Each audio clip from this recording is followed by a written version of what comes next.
Okay, so double jeopardy, in my opinion, is a law that helps criminals.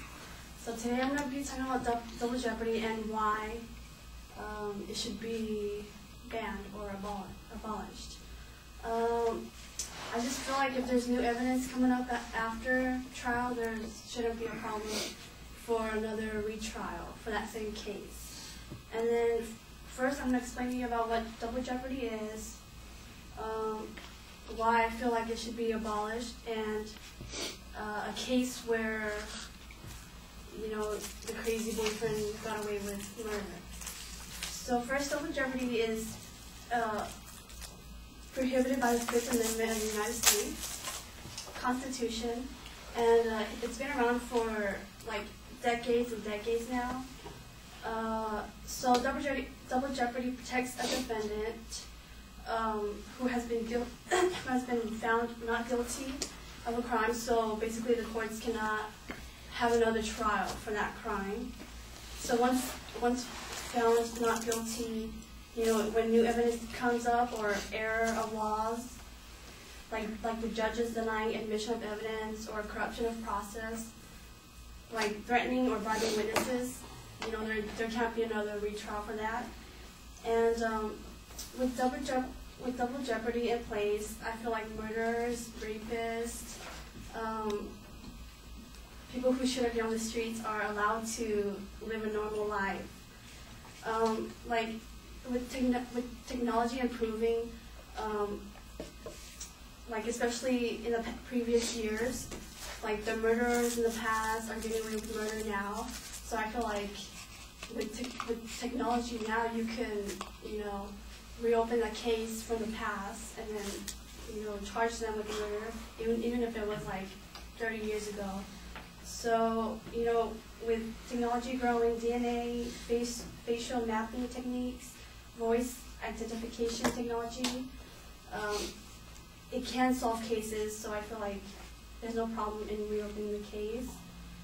I'm a big fan of like 2020, Dayline, NBC, and if you've seen these shows, most of the time when I see the shows, the suspects are found guilty, right?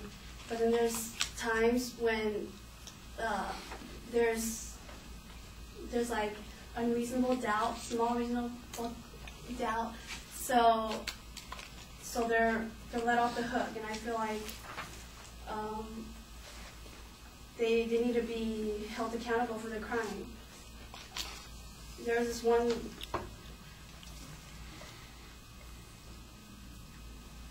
So even if there's enough clues and evidence, but small doubt, jurors won't find them guilty, right?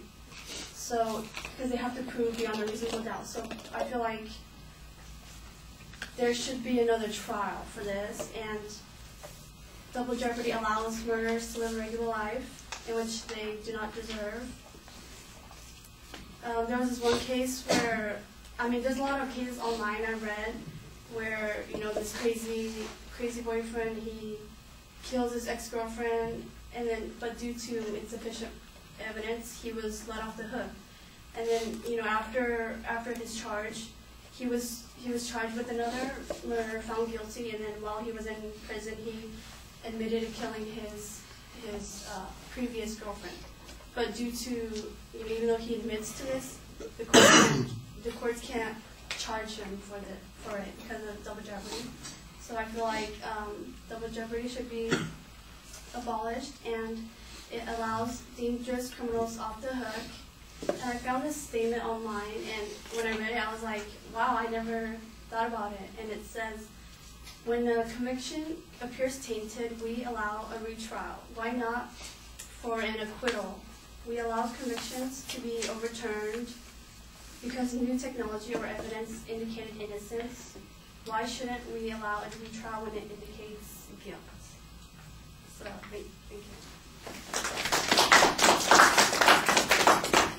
Right, thank you. Food up. No, I'm sorry, 4:30.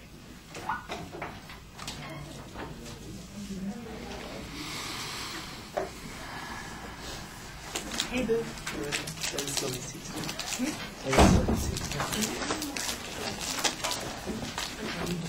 So, Mandy, what did you think?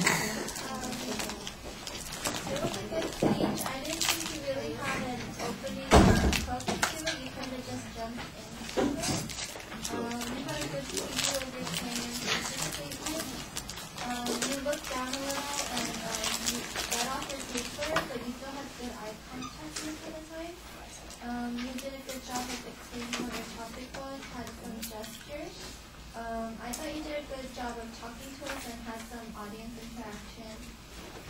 I think you could have used a little bit more examples and evidences in your speech, and you did a good job of that.